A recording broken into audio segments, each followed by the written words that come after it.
All I need is you, baby, baby. Hey guys, Stefan Fleet here. I have a quick tip. Like a lot of you guys, I just picked up the Panasonic GH5, the Lumix GH5. It's an amazing camera. I love it. But like so many of you guys, I am struggling with the autofocus. A lot of the cinematography stuff I do doesn't need autofocus, so it's not the hugest deal. But this kind of thing right here, this vlogging thing, is where I would really like to not have things like breathing and stuff like that in the background and pretty much have my face in focus the whole time. The big thing is I am actually using the face tracking. I got the square, I'm looking at the monitor right there, I've got the square popping around on my face, but I went into the AF custom settings, the autofocus custom settings, and I changed the speed and the sensitivity. I have the speed at +1 and I have the sensitivity at -3.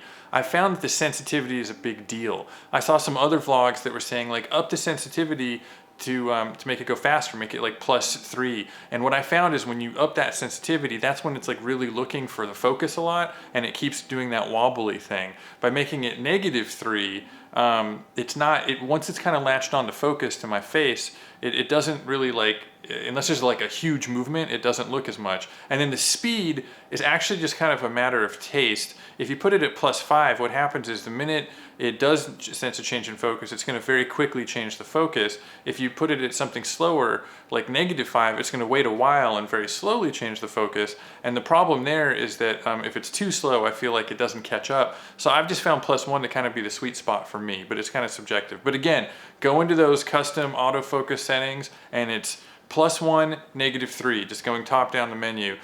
In the menu there, and it really works for me. And just to show you guys some examples, this is kind of the setting that I found and I liked. Let me switch it over to like +5, +3.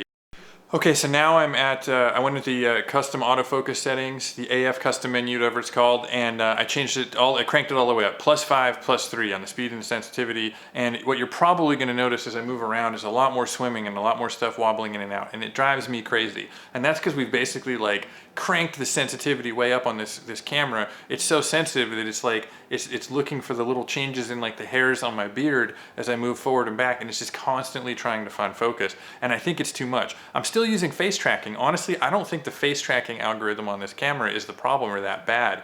It's really in those custom sensitivity settings, the speed and the sensitivity. If you turn that off, if you turn off the autofocus sensitivity stuff completely, it doesn't work that well either. Let me show you what that looks like.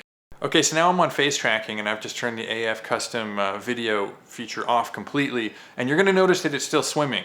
My guess is that if you turn it off, you're basically just letting Panasonic decide what you want those sensitivities to be, and you do want to override them, it turns out, because whatever they have as their preset, I think is a little too, it's a little too finagly, like it's still like swimming around and looking for stuff. So as you can see, as I go in, and I go, see, it's struggling a little bit just to catch focus on me. It's a little too slow.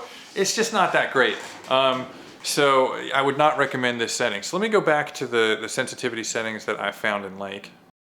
Okay, so now I'm back to my preferred settings, and you can see me recording the screen with my little Sony camera here, my little RX100. This is very meta right now. I feel like I'm about to go into a wormhole or something like that. So there's kind of 3 ways you can use it in this sensitivity that all work. One is this face tracking, which I found is good for like the solo subject kind of thing, like what I'm doing right now. So here's our different autofocus modes. I also like one area. The cool thing about one area is you can get a little more specific. So with one area, if I wanted to, I can tap on the monitor and I can make the monitor the focus. I can come up here and get nice and out of focus intentionally, and I can rack focus to me. So this is kind of, this might be better out and about as another option for, you know, picking specific subjects. You can very quickly tap on the screen to pick your focus. You can also hold down on the shutter button halfway just to grab focus in that area. That's another way to do it. I've used, you know, some people say to use this mode, the 225 area. I find it kind of not great. It's very distracting to have this huge thing. I guess if you're outdoors and you're doing some run and gun stuff, it might be helpful to have this grid that you can latch in. See, because now that I've selected that sort of center weighted grid, if I hold halfway down on the button, I can grab focus just on on that area that I selected. So this might be another good like outdoor run and gun option. Oh, and my arm is about ready to fall off. Oh, it's killing me. So let me just show you like the last way and the safest way if you want to ensure that focus is working. Go back into your one area, and you can, you know, just pick where you want it to be. That's fine. Hit set. Really, this can work with any of the focus modes, but just grab your focus, hold down halfway on the button, grab your focus, and then reach around and switch the dial to manual focus. And that is pretty much going to guarantee that whatever was in focus stays in focus. If you look really closely, you can see the peaking that I have turned on my glasses. So you could just grab your lens and, oh, it's just a zoom, sorry. You can grab your lens and start rocking your focus if you want to try and find, you know, where that sweet spot is. But this is probably the safest way to do it if you really want to make sure that there's no swimming or anything like that. But it's kind of a pain in the ass. And I'm using the 7-14 from Panasonic, the f4.